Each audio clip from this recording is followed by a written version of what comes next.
Hola, bienvenidos a Esquina Literaria. Soy Yolanda Miranda y les estoy compartiendo la lectura de este libro, la biografía de Winston Churchill, un luchador incansable, de François Kersaudy.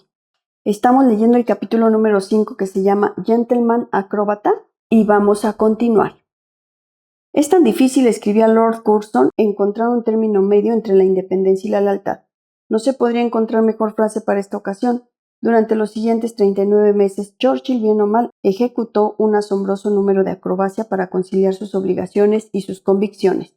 Desde mediados de marzo de 1901, el nuevo diputado se hizo notar con una defensa magistral de la política del gobierno en el asunto Colville. El general Colville había sido nombrado comandante en jefe en Gibraltar, pero una investigación lo había encontrado culpable de graves errores tácticos en combates en África del Sur el año anterior, y el War Office acababa de retirarlo de sus funciones.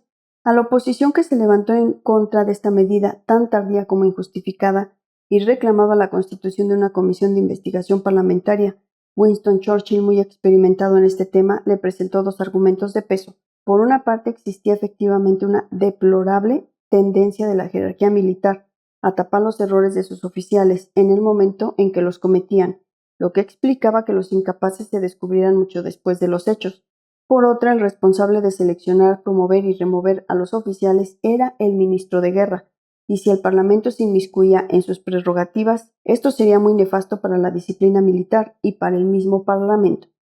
La demostración fue un éxito. La moción de la oposición quedó rechazada por una cómoda mayoría y a Winston lo felicitaron calurosamente sus colegas. Pero no tardarán en desencantarse, ya que nuestro joven diputado expresaba opiniones muy personales sobre la mayoría de las cuestiones más candentes del momento, ignorando alevosamente la disciplina partidaria. La guerra en África del Sur, declaró, está conducida con una evidente escasez de medios y de imaginación, empeorada por un exceso de crueldad hacia los civiles y los prisioneros, exactamente a la inversa de lo que se requiere para poner fin definitivamente al conflicto. Y hubo cosas más molestas aún. En mayo de 1901, Churchill se levantó con rigor y elocuencia en contra del proyecto de aumento en un 15% los fondos de los ejércitos de tierra, defendido por el ministro de Guerra William Broderick, recordando que su propio padre había sacrificado una carrera ministerial prometedora con el único fin de obtener una reducción del presupuesto militar. El digno hijo de Lord Randolph protestó contra la furia militarista que nos aflige y se declaró en favor de la paz, el ahorro y la reducción de los armamentos. Los diputados de la oposición liberal estaban locos de contentos y los miembros del gobierno consternados, mucho más cuando vieron que varios jóvenes diputados conservadores en esta oportunidad se alinearon con Churchill. Ian Malcolm, Lord Percy, Arthur Stanley e inclusive Lord Hodge Cecil, el mismísimo hijo del primer ministro Salisbury. Todos estos jóvenes bien nacidos y provocadores formaron un pequeño círculo muy activo denominado los Hooligans. Para terminar, el gobierno se resignó a abandonar el costoso proyecto Broderick y les concedió a los jóvenes, molestos de su mayoría parlamentaria, una victoria de lo más halagadora. Antes de fin de año, otra iniciativa churchilliana asombró a los miembros del gobierno de su majestad. Después de haber leído el libro de Simbog Rowntree, A Study of Town Life, que describe la miseria del pueblo bajo en la ciudad de York, el descendiente de los Marlborough tuvo la revelación de un mundo que desconocía y enseguida clamó su indignación en la Cámara. Inclusive le escribió al presidente de la Asociación Conservadora de los Midlands el 23 de diciembre. Por mi parte, no veo ninguna gloria en un imperio dueño de los mares, pero incapaz de vaciar sus sumideros. Muy bien dicho, por cierto, pero no era exactamente lo que los honorables diputados conservadores preferían escuchar. ¿El hijo de Lord Randolph estaba virando hacia el socialismo? En todo caso, se entrevistaba muy seguido con los tenores del Partido Liberal, Rosebery, Morley, Grey, Asquith. ¿Acaso no llegó a votar con la oposición en el asunto Cartwright y en todos los debates sobre la política sudafricana hasta que finalmente se firmó la paz con los Boers en mayo de 1902? De hecho, Churchill fue más lejos aún, pero el que le ofreció la oportunidad de hacerlo fue Joseph Chamberlain. Después de una madura reflexión, el ministro de las colonias había llegado a la conclusión de que la economía británica, debilitada desde hacía 3 décadas por la competencia extranjera, no podría recuperar la prosperidad si no era con una medida radical, el abandono del libre cambio. El 15 de mayo de 1903, en un discurso pronunciado en Birmingham, lo propuso a los militantes Tories. Al tasar pesadamente las importaciones extranjeras y al acordar tarifas preferenciales a los productos provenientes del imperio, se reafirmarían los lazos entre la metrópolis y los territorios de ultramar, y al mismo tiempo se protegerían la agricultura y la industria británicas. Los diarios y los comités electorales conservadores adoptaron con entusiasmo esta preferencia imperial proteccionista, que también tuvo opositores resueltos y en primera fila a Winston Churchill.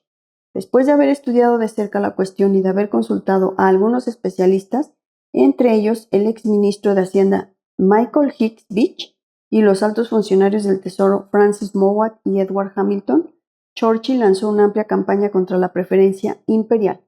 Según él, tendría 4 inconvenientes: dividir al partido, encarecer de modo considerable los productos alimentarios a expensas de los más pobres, aislar a Inglaterra del resto del mundo y llevar a una guerra económica, es más, a una guerra, sencillamente. El primer inconveniente apareció enseguida. El 13 de julio de 1903, Winston tomó la iniciativa de crear la Free Food League, que reunía a 60 diputados conservadores. La agrupación rival de Chamberlain, bautizada Tariff Reform League, tenía solo 30. Pero Churchill tenía mucho más influencia sobre los militantes de bases, comités electorales del partido y el gobierno, cuyo jefe era Arthur James Balfour. Este, que había reemplazado 10 meses antes a su tío Salisbury, evitó cuidadosamente tomar partido públicamente por el libre cambio o el proteccionismo. Churchill estaba estupefacto e indignado de que un hombre de Estado pudiera negarse a comprometerse en un asunto tan importante para el futuro del país, y no dejó de hacérselo saber. Así que agregó a sus diatribas parlamentarias en contra del proyecto de Chamberlain ataques cada vez más violentos contra el primer ministro y su gobierno. Era obvio que la sombra de Lord Randolph pesaba con fuerza en el comportamiento de su hijo. Winston, que ocupaba en los comunes la banca de su padre cuando estaban en la mayoría, había adoptado sus tics, sus inflexiones y hasta sus gestos, también sus amistades, ya que sus principales blancos, Brudrick o Chamberlain, ya eran adversarios de su padre. La mayoría de sus amigos cercanos, Michael Hicks Beach, John Gorst, Ernest Cassell, François Mowat o Lord Rosebery, también eran amigos de su padre. ¿Y este pequeño círculo de los hooligans que había constituido dentro del Parlamento, acaso no era una imitación servil del cuarto partido?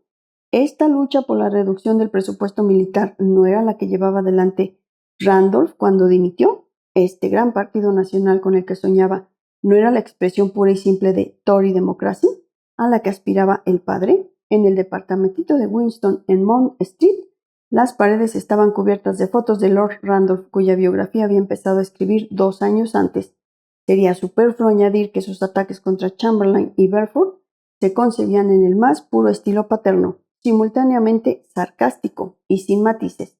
Es un absurdo económico pretender que el proteccionismo lleve a un gran desarrollo de las riquezas, en cuanto a pretender que lleve a una distribución más equitativa de estas riquezas. Es una mentira en su más alto grado. Las mismas causas produjeron los mismos efectos. Winston se encontró cada vez más aislado e inclusive desaprobado por el comité electoral de su circunscripción en Oldham. Es verdad que Balfour no provocaba entusiasmo para asentar su autoridad. Se había deshecho tanto de los librecambistas como de los proteccionistas de su gobierno.